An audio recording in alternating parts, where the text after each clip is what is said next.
Welcome to today's webinar presented by Supercoder.com.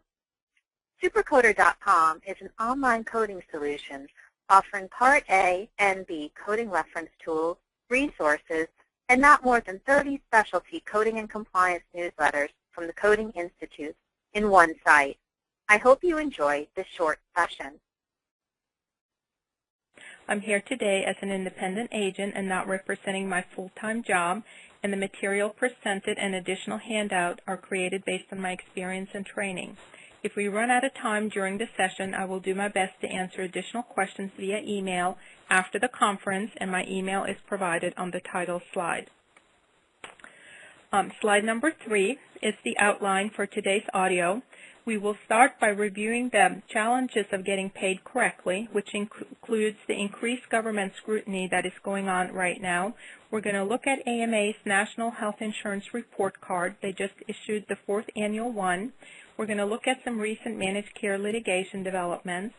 Then we're going to move on to talk about a healthy practice, how to ensure correct coding, correct payments, how to understand some edits that might reduce the payments, denial management, and also the importance of charge captures.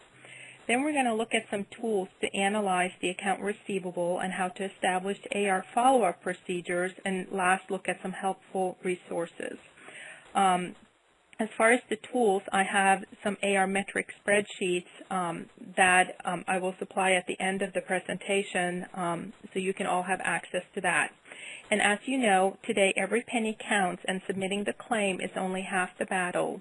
Effective accounts receivable management is one of the biggest keys to ensuring your practice receives the reimbursement you're entitled to. If you're not monitoring your AR and following up on unpaid claims, then you could be costing your practice hundreds or thousands of dollars.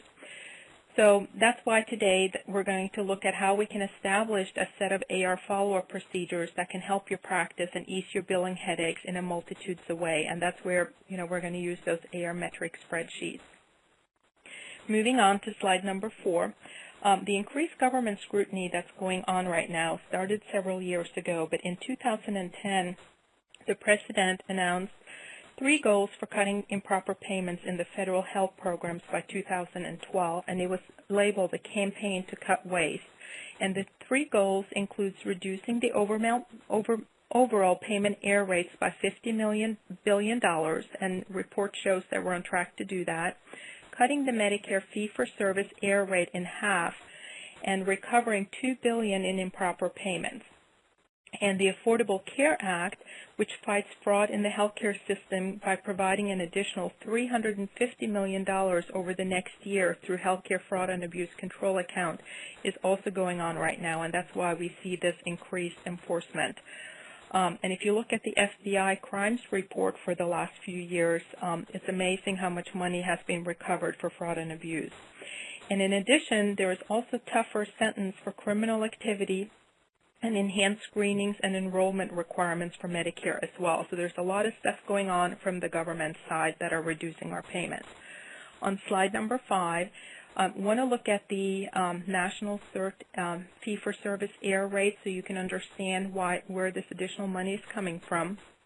As a result of this heightened scrutiny, a more complete accounting of Medicare fee-for-service claim, CMS is reporting these higher error rates. As you can see, in 2008, the error rate was 3.6%, which accounted for $10.4 billion of improper payment. And that number increased to 12.4% in 2009, all the way up to over $35 billion. And part of the reason for that has to do with the stricter accountability that we're hearing about. If you go and look into the individual CERT report, you'll see that 2009 was the year that they're applying these stricter standards. Like, one of the differences that comes to mind is they're looking at signatures, and if the signature is not there, then it would be an improper payment even though the service was performed. So that's one of the things they're looking at. Supercoder is the fastest growing online reference tool with more than 25,000 subscribers. Call 866-228-9252 to get a free product demo, or sign up at supercoder.com for a 7-day free trial.